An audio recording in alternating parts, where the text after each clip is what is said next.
tá certo? E aí agora a gente vai aprofundar aqui, ó. Qual que é o dever, então, nosso como seguidores de Jesus nesse preparo individual? Para que nós não sejamos contados como as 5 virgens nécias que não se prepararam, que não se precaveram para encontrar com o seu Salvador. Então, o primeiro ponto que a gente reforça aqui novamente, que o preparo ele é o quê? Individual. Ezequiel no capítulo 14, no verso 14, quem pode ler para a gente esse texto aí? O Éder, depois prepara aí João 17, verso 17 para a gente, tá bom? Já deixa no gatilho aí. Mas eu vou pedir aqui primeiro para que alguma das nossas amigas ou o Pedro aí leia para a gente Ezequiel capítulo 14, verso 14. Quem encontrar, pode abrir o microfone e fazer a leitura, por favor.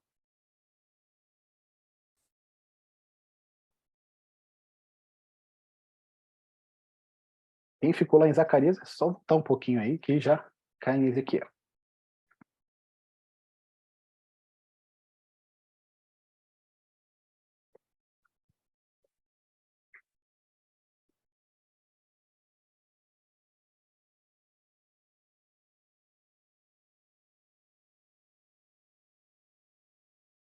Ezequiel 14, verso 14. 14, 14. Você encontrou ele? Então lê pra gente. Esse aí. Achei, eu tinha vindo de longe, deixa eu ver. Verso 14 diz assim: mesmo que Noé, Daniel e Jó estivessem ali, sua justiça não salvaria ninguém a não ser eles mesmos, diz o Senhor soberano. Então olha que texto interessante aqui pra gente, né? Ezequiel aqui, ele traz aqui 3 figuras aqui que são, vamos dizer assim, exemplares na Bíblia, né? Tanto Noé, fora, né, na embriaguez dele lá depois, mas tudo bem, né? Mas ele era justo, né? Aos olhos de Deus, ele foi encontrado justo. Então Noé, Daniel e Jó, né, eles são tomados aqui como exemplos de retidão. A Bíblia vai falar que Jó, ele era íntegro, né? Andava em retidão e se afastava do mal. Ele é o símbolo ali de maturidade cristã.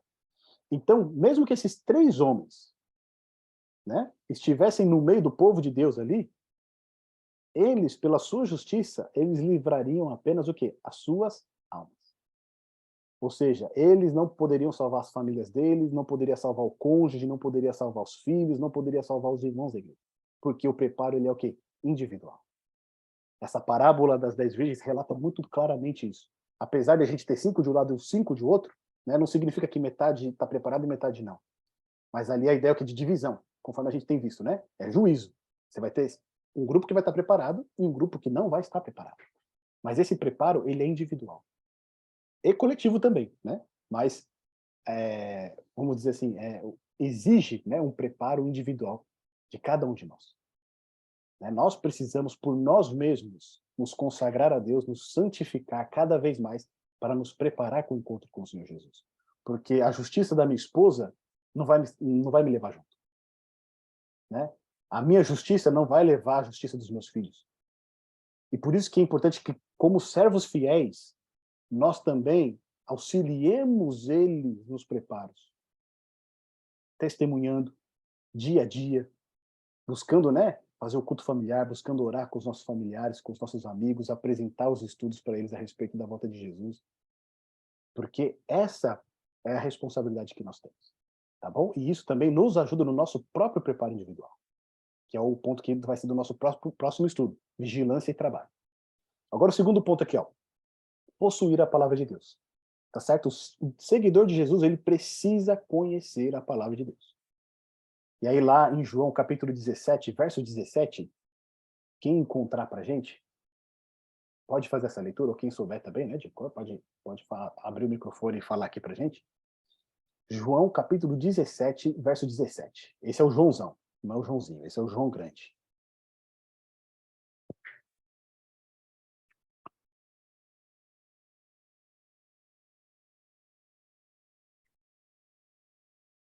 Alguém encontrou aí? É 17 qual? 17, 17? Isso. Achei. Diz Gente, assim, carregando a própria cruz, Jesus foi ao local chamado... Peraí, é João? Isso, João 17, 17. Deixa eu ver se eu não pulei aqui algum. Acho que você pulou um capítulo.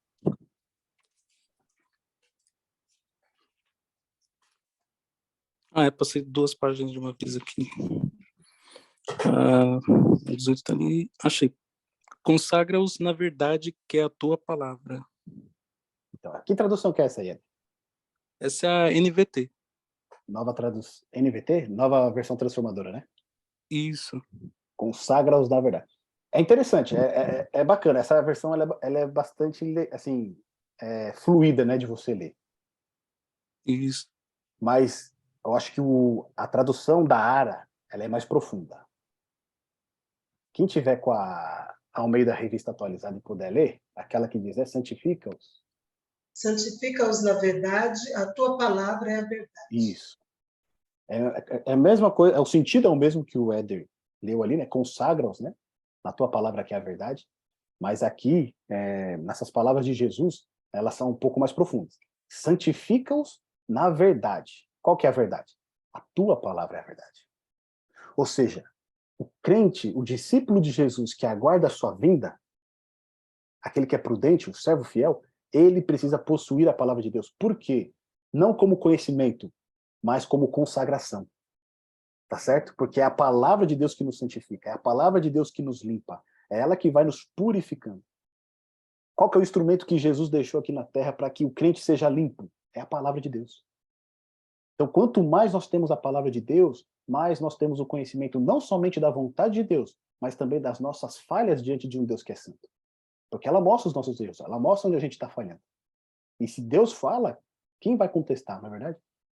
Então, esse é o instrumento de santificação. Para nós encontrarmos com Deus que é santo, nós precisamos também nos tornar santos. Não no sentido, né, de que não peco mais de jeito nenhum, mas no sentido de que a impureza vai sendo limpa da nossa vida. No Evangelho de João, no capítulo 15, verso 3, Jesus ele vai dizer isso. Vós já estáis limpos pela palavra que eu vos tenho lhe falado. Ou seja, a palavra de Deus, a palavra de Cristo é aquilo que nos limpa, que nos purifica. Tá certo? Salmo 119, verso 11, também vai dizer algo semelhante a isso, né? Vai perguntar, né, como é que o jovem pode manter o seu caminho, né, longe do mal? Ele fala assim, guardo a tua palavra no meu coração para não pecar contra ti.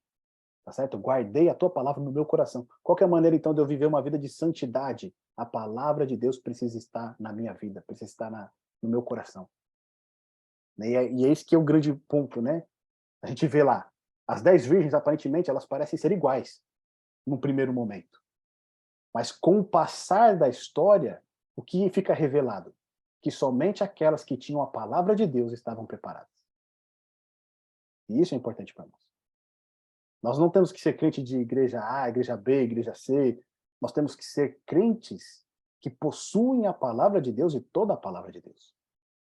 Tá certo? Esse que é o grande ponto. Porque é isso que vai ser determinante para o nosso encontro com Jesus. Né? As que entraram com o noivo, as que tinham a lâmpada acesa. As que tinham o quê? A palavra de Deus. Mas não somente a palavra de Deus. Porque a lâmpada sem o azeite também não significa muita coisa, né? Então, o terceiro aspecto aqui do nosso dever é o quê? Estar cheio do Espírito Santo. Porque ele é o azeite, né? Ele é o combustível para que a palavra de Deus possa brilhar na nossa vida, possa iluminar não somente a nossa vida, mas também a vida das pessoas à nossa volta. E aí a gente tem um ponto interessante lá em Atos capítulo 2, no verso 4. Quem que pode ler para a gente? Atos no capítulo 2, verso 4. Você lê para a gente, Marisa? Atos verso 2? Capítulo 2, verso 4? A Marisa vai ler para a gente aqui. Olha o que diz lá depois que veio o Pentecoste, né? Lembra que Jesus, ele disse para os discípulos, olha, aguardem em Jerusalém até que sejam o quê? Revestidos com o Espírito Santo, certo? Jesus ordenou que eles aguardassem lá. Ou seja, não era para eles saírem por aí, né, sem estar preparados. E olha o que está escrito lá em Atos, no capítulo 2, no verso 14. Pode ler para a gente, Marisa, por favor. Atos... Capítulo 2, isso, verso 4. Todos ficaram cheios do Espírito Santo e começaram a falar em outras línguas, segundo o Espírito lhes concedia que falassem. Amém. Agora segura um pouquinho que depois você vai ler do 17 ao 21, tá? Mas olha que coisa interessante aqui. Todos eles ficaram o quê? Cheios do Espírito Santo. Depois a gente vê o discurso de Pedro, que a Marisa vai ler ali, né, em 17 e 21, que convertem ali 3.000 pessoas. como é que ele, né, prega aquela palavra com poder? Ele prega a palavra de Deus. Você vê que ele não fala nada além do que a palavra de Deus. Mas ele comunica essa palavra de Deus cheio do Espírito Santo. Então aquela luz, né, jorra para a vida daquelas pessoas ali, que as pessoas que ouvem falam, irmãos, o que a gente faz agora? Né? Depois de receber essa palavra. Então, para a gente ver o tamanho poder que tem a palavra de Deus unida com o Espírito Santo. Tá certo? Lê para a gente, Marisa, agora do verso 17 ao 21, por favor. E acontecerá nos últimos dias, diz Deus, que derramarei o meu espírito sobre toda a humanidade. Os filhos e as filhas de vocês profetizarão, os seus jovens terão visões, e os seus velhos sonharão. Até sobre os meus servos e sobre as minhas servas derramarei o meu espírito naqueles dias, e profetizarão. Mostrarei prodígios em cima no céu, e sinais embaixo na terra, sangue, fogo e nuvens de fumaça. O sol se transformará em trevas e a lua em sangue, antes que venha o grande e glorioso dia do Senhor. E acontecerá que todo aquele que invocar o nome do Senhor será salvo. Amém. Obrigado, Marisa. Olha só que coisa interessante. Quando Pedro agora ele vai explicar o que está acontecendo ali, por que eles estão, né, com esse ímpeto todo pregando e falando em outros idiomas, ele vai dizer que aquilo ali era o cumprimento da profecia do profeta Joel. Tá certo? Deus ele ia derramar o seu espírito sobre o seu povo. Só que aquilo que aconteceu em Pentecoste foi o cumprimento parcial dessa profecia. Porque essa profecia, ela volta, né, a se cumprir de uma maneira completa justamente antes da volta de Jesus. Por quê? Se vocês perceberem os últimos versos aí que a Marisa leu pra gente, são os mesmos sinais que Jesus apontou que vão ocorrer antes da sua vinda. O sol não dará a sua luz, a lua esconderá a sua luz, não é isso? Se tornará em sangue. Percebe?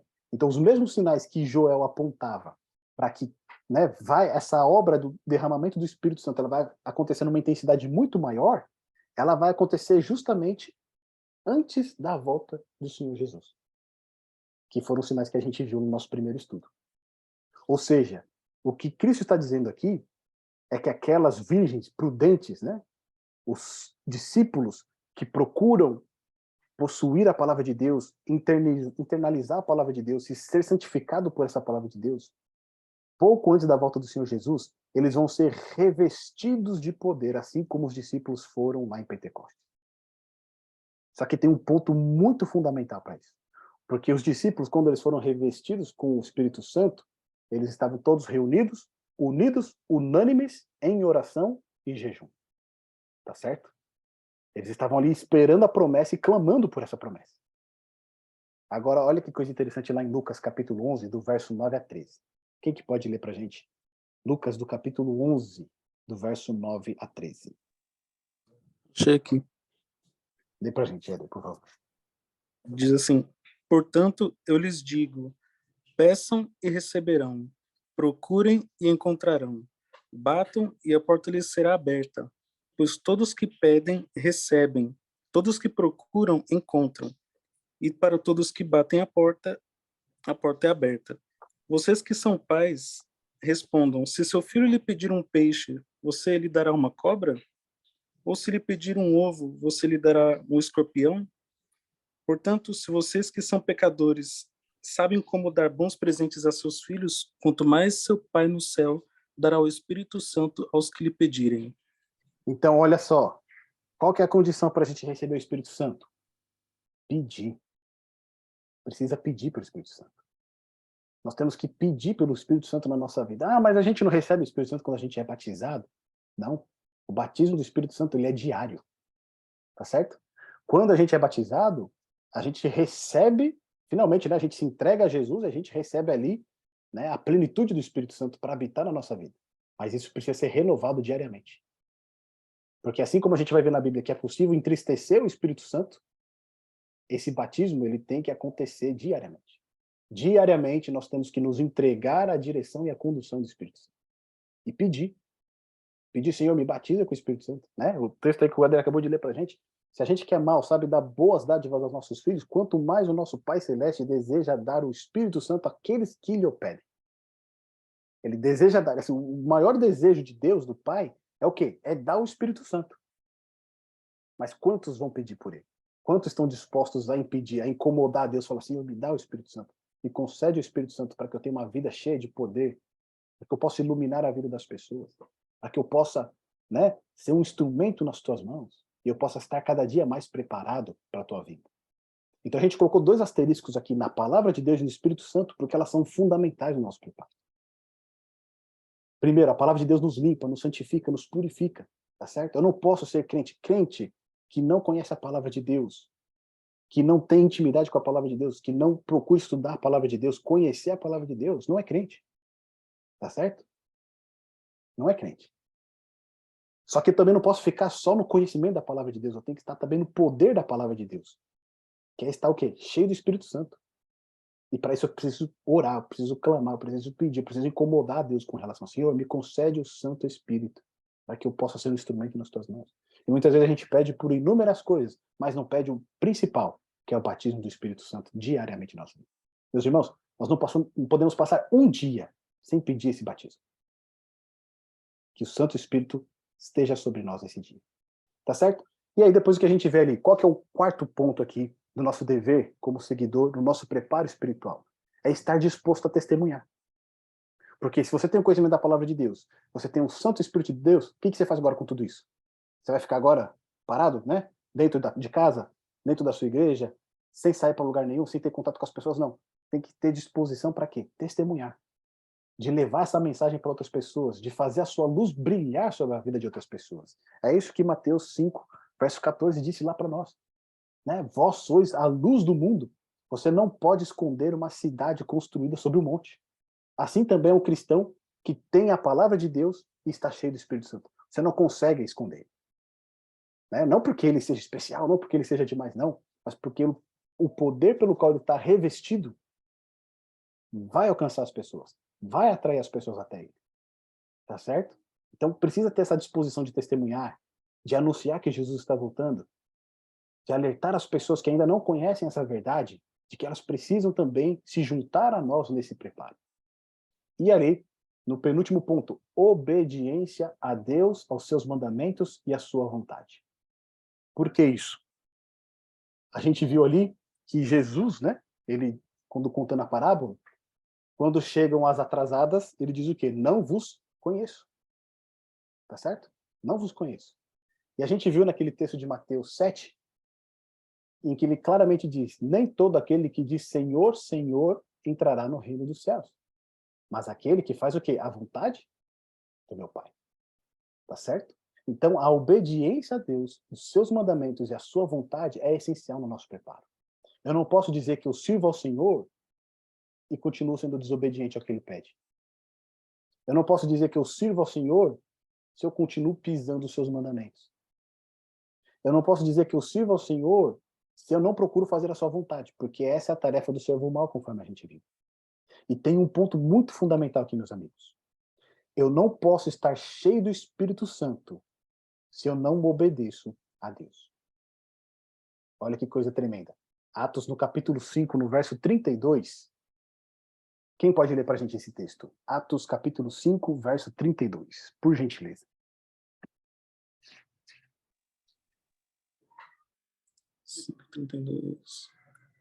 Posso ler? Pode. Diz assim, somos testemunhas dessas coisas e assim também é o Espírito Santo, que Deus dá àqueles que lhe obedecem. Então, o Espírito Santo, Deus concede a quem? Aqueles que lhe obedecem. Ou seja, para eu ser cheio do Espírito Santo, eu preciso o quê? Obedecer a Deus. E muitas vezes é isso que falta para as virgens que estão se preparando para o encontro com o noivo.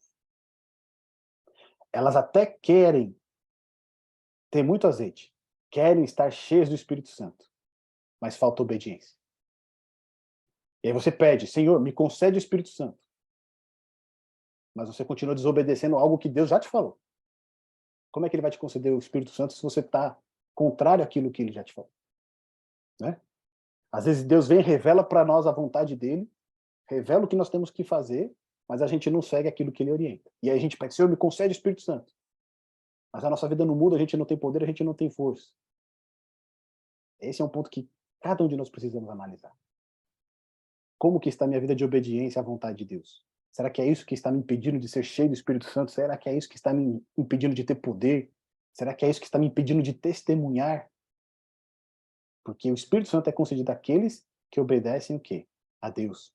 Em Apocalipse, no capítulo 14, verso 12, quando a gente fala a respeito das profecias do povo de Deus, do tempo de fim, do fim, vai dizer que o dragão, né, que é o diabo, que é o Satanás, que é a antiga serpente, ele está irado contra a descendência da mulher. Né? Aqueles que guardam os mandamentos de Deus e têm o testemunho de Jesus. Ou seja, o povo de Deus, no tempo do fim, antes da volta de Jesus, eles guardam os mandamentos de Deus. E têm o testemunho de Jesus, que é o espírito de profecia. Tá certo? Então, olha que coisa surpreendente. As virgens que estão se preparando para o encontro de Jesus precisam ser obedientes ao seu Senhor. Você não pode esperar o seu Senhor vir e continuar na desobediência. Não é? Deus já revelou, ó, aqui é a minha lei, aqui são os meus mandamentos, aqui está a minha palavra. E aí você continua seguindo muitas vezes orientações de outras pessoas, de outros pastores, de outros líderes, em vez de atentar para aquilo que diz o Senhor. Aqueles que estão se preparando vão ser obedientes a Deus. E o último ponto que a gente traz aqui para o nosso preparo individual, qual que é? Comunhão com Cristo. É o principal. Nós precisamos ter uma íntima comunhão com Cristo. Nós não podemos ser tomados como aquele, nunca vos conheci. Tá certo? Nunca vos conheci. Não conheço vocês. Não, a gente precisa ser conhecido do nosso Senhor. E a gente só pode ser conhecido através dessa comunhão íntima com Ele. Através da oração. Através do momento, né? Sozinho de oração, ali onde a gente está. Somente nós e Deus. Através da sua palavra, quando Ele fala conosco, né? A oração somos nós falando com Deus. Mas quando a gente estuda a palavra de Deus, é Deus falando com a gente. Isso é comunhão, é relacionamento. Você está trocando ali. Né? Você coloca para Deus aquilo que está no seu coração através da oração. E aí quando você vai para a palavra dele, ele vai falar com você aquilo que ele quer, a sua vontade. Né? Ele vai te instruir, ele vai te ensinar. Então a gente precisa ter essa comunhão. A gente não pode ser apenas seguidores, dizermos que somos discípulos, que somos servos, mas que não conhece a vontade do Senhor, que não conhece o que Ele pede para nós, que não conhece aquilo que Ele requer da nossa vida. E a gente simplesmente vai junto com o povo, a gente vai junto com a galera e acha que dessa maneira nós estamos servindo a Deus e estamos sendo fiéis. A gente corre o risco, se a gente agir dessa maneira, a gente corre o risco depois de se deparar com a mesma situação das 5 virgens nécias. Faltou preparo, Jesus veio, mas eu não sabia que isso acontecia. Mas onde que está escrito na Bíblia que disse que era assim? E aí vai começar a querer correr de um lado para outro para entender o que está acontecendo, mas vai faltar o quê? O Espírito Santo, vai faltar o azeite. Por quê? O tempo que deveria ser investido no preparo foi gastado com outras coisas.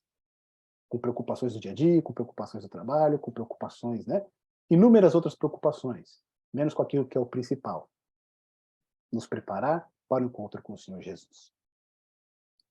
O texto de Isaías 60, no verso 1 e 2 diz: Dispõe-te, resplandece, porque vem a tua luz e a glória do Senhor nasce sobre ti. Porque eis que as trevas cobrem a terra e a escuridão os povos. Mas sobre ti aparece resplendente o Senhor, e a sua glória se vê sobre ti. Esse é o desejo do nosso Salvador para cada um de nós. Que a glória dele esteja em nós. Que a nossa luz brilhe e ilumine a vida das pessoas que nos conhecem. Seja em casa, seja no trabalho, seja no colégio, seja na faculdade, em qualquer lugar. Que as pessoas que entram em contato conosco sejam iluminadas pela glória de Deus.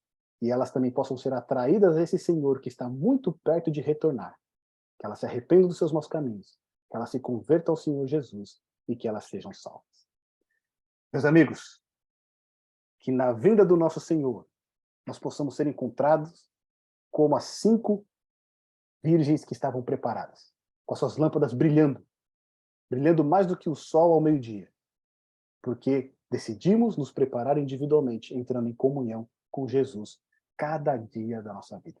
Que esse seja o seu maior desejo, se preparar a cada dia, sendo batizado pelo Espírito Santo, para que a sua lâmpada, para que a sua luz possa brilhar aonde quer que você vá.